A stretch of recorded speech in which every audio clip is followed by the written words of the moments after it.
जहां भी मैं गया, किसी भी युवा से मैं पूछता, भाई क्या कर रहे हो?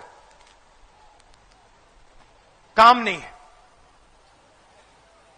बेरोजगार हूं। क्या पढ़े? इंजीनियर बनना चाहता था, इंजीनियरिंग मैंने की। डॉक्टर बनना चाहता था, मेडिकल पढ़ाई की। आज क्या कर रहे हो? डॉक्टर बने, इंजीनियर बने, लॉयर बने, चुप हो जाते थे, मुंह से कुछ निकलता ही नहीं था। और फिर कहते थे नहीं राहुल जी बेरोजगार है।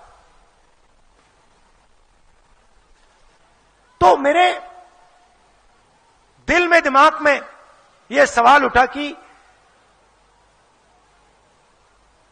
इतने लोग बेरोजगार क्यों हैं? इसका कारण क्या है? पहले मैंने सोचा था, जब मैं निकला, मीडिया को आप देखो तो लगता है कि देश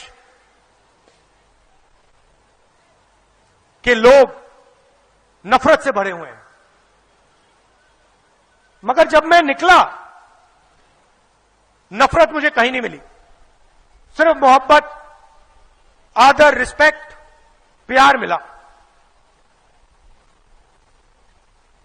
मैंने नारा दिया, नफरत के बाजार में मोहब्बत की दुकान खोल रहे हैं। तो सबसे बड़ा सवाल हमारे सामने, और अच्छा एक और बात, जब मैं युवाओं से मिलता था, बेरोजगार युवाओं से मिलता था, तो मैं उनसे सवाल पूछता था, भाई आपकी जात क्या है? पता नहीं आपने नरेंद्र मोदी का भाषण देखा या नहीं। 2-3 दिन पहले उन्होंने कहा, हिंदुस्तान में सिर्फ एक जात है, वो है गरीब। सुना होगा आपने। एक तरफ कहते हैं मेरा नाम नरेंद्र मोदी, मैं ओबीसी हूं, और दूसरी तरफ कहते हैं हिंदुस्तान में सिर्फ एक जात है, वो है गरीब। मगर जो मैंने अपनी आंखों से देखा, मैं आपको बताना चाहता हूं। मैं लाखों युवाओं से मिला, और जब मैं उनसे पूछता था, भैया आप बेरोजगार हो, आपकी जात क्या है, वो मुझे कहते थे मैं ओबीसी हूं, मैं दलित हूं, मैं आदिवासी हूं। तो मेरे दिमाग में सवाल उठा, इस देश में ओबीसी कितने, दलित कितने, आदिवासी कितने, जनरल के कितने, और इन लोगों को, इन वर्गों को हिंदुस्तान को चलाने में कितनी हिस्सेदारी मिल रही है? सरल सा सवाल है। अगर इस देश में 50% ओबीसी है, तो सरकार को चलाने में 50% भागीदारी होनी चाहिए। सही है गलत? 50% भागीदारी होनी चाहिए। अगर आदिवासी 14, 15, 16% है, तो उनकी भागीदारी होनी चाहिए। और फिर मैंने थोड़ा पता लगाने की कोशिश की। यहां जो ओबीसी वर्ग के युवा हैं, आप सब ने एक दिन सपना देखा होगा, दलित आदिवासी भाइयों ने, बहनों ने सपना देखा होगा कि भाई मैं एक दिन आईएएस के लिए काम करना चाहता हूं। सपना देखा? देखा ना? ये देखो हाथ उठा रहे हैं। हर युवा कहता है मैं आईएएस के लिए काम करना चाहता हूं। क्यों? क्योंकि ये सब जानते हैं कि हिंदुस्तान की सरकार, मध्य प्रदेश की सरकार को आईएएस अफसर चलाते हैं।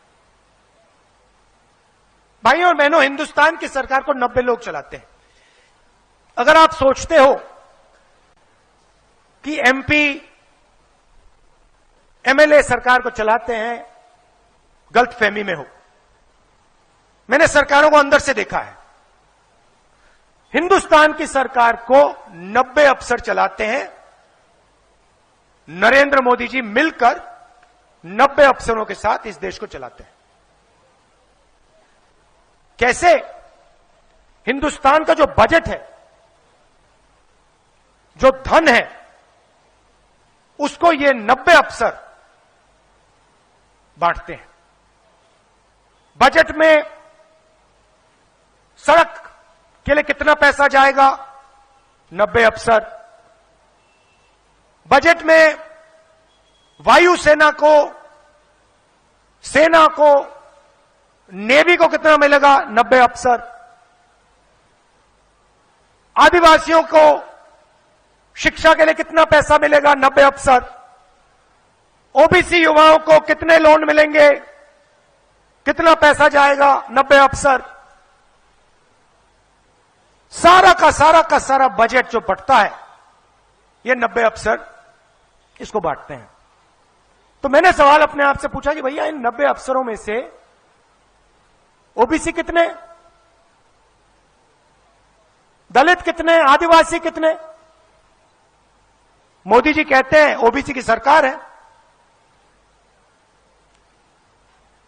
भाइयों और बहनों, आप मुझे बता दो, 90 अफसरों में से जो हिंदुस्तान को चलाते हैं, ओबीसी कितने हैं? कोई नहीं बता पा रहा। चलो उससे पहले हिंदुस्तान में ओबीसी की आबादी कितनी?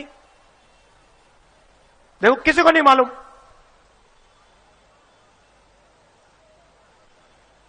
हिंदुस्तान में ओबीसी की आबादी कितनी, किसी को नहीं मालूम। हिंदुस्तान में 90 अफसर जो देश को चलाते हैं, उसमें ओबीसी कितने, किसी को नहीं मालूम। अच्छा भैया ये बता दो, हमारा जो बजट है लाखों करोड़ रुपए का, उसमें ओबीसी अफसर कितना निर्णय लेते हैं? कोई नहीं बता पा रहा। सन्नाटा है। मैं बताता हूं, 90 अफसर में से 3 अफसर ओबीसी वर्ग के हैं। और अगर हिंदुस्तान का बजट 100 रुपए का हो, तो ओबीसी वर्ग के अफसर 5 रुपए का निर्णय लेते हैं। अब आप मुझे बताओ, अगर 90 में से 3 अफसर निर्णय ले रहे हैं और ओबीसी वर्ग सिर्फ बजट के 5% पर निर्णय ले रहा है, तो आप मुझे समझा दो कि ओबीसी वर्ग की शिक्षा के पैसे कहां से आएंगे, कैसे आएंगे, कब आएंगे?